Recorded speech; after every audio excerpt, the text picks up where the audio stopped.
Yes, we want our freedom. Yes, we want our freedom, children. Yes, we want our freedom. We want our freedom and we want it now. Yes, we want our freedom. Yes, we want our freedom, children. Yes, we want our freedom. We want our freedom and we want it now. Today, we want to invite you to join us in celebrating the 100th anniversary of the National Park Service. And in the process, tell the stories of just some of the national park sites and monuments that celebrate the Black experience in the Heartland. Who knows? Maybe you'll hear about a park you want to explore yourself. Or, just as the National Park Service encourages, maybe you'll find your park from the comfort of your own seat here in this very theater. And before I be a slave, I'll be buried in my grave and go home to my Lord and be free. In 1846, Dred Scott was about 50 years old and had spent his entire life living as a slave. At one point, I was taken up to Illinois and Wisconsin by my master, or owner. It was the first time I had ever seen free people. The first time I realized what that meant.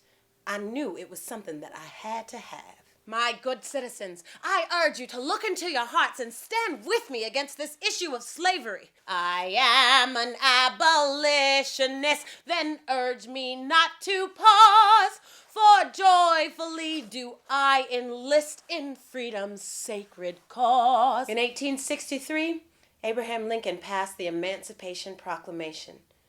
This ended slavery in the southern states. No more auction block for me. No more, no more, no more auction block for me. Many thousand gone. I'm Junior Ranger Christopher, and my duty is to explore, learn, and protect. And you can be a Junior Ranger too. All you have to do is go to a national park and sign up, and you get a really cool badge and a certificate, and you get to explore the park and learn about the park and share everything you know about the park with everyone! I am George Washington Carver, and it's right here in this here laboratory that I did all of my work. I loved science and education my whole life, and when I was growing up, education was hard to come by. I was born a slave in Diamond, Missouri, and from there I faced many challenges in life. W.R. Hill's the name, and I come welcoming each and every one of you to the largest black colony in America, Nicodemus, Kansas. Nicodemus? That's right, located on the beautiful Solomon River, 240 miles northwest of Topeka. No saloons will be allowed in town. Come join us in the promised land. Great soil, great climate. Well, that sounded good to me. Next thing I knew, me and my husband were on our way to Kansas. 6'2", expert on a pistol and a rifle, superhuman strength. Those are just some of the words used to describe me. How do you do? I'm Bass Reeves.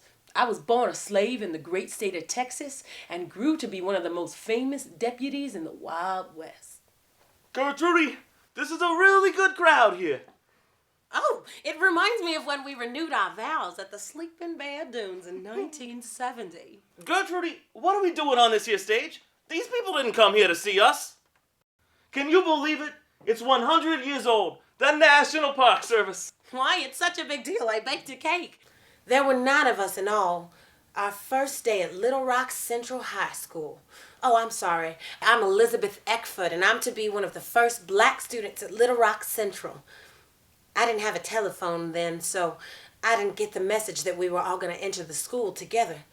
I rounded the sidewalk, and when I walked up to the front door, that's when things got really bad.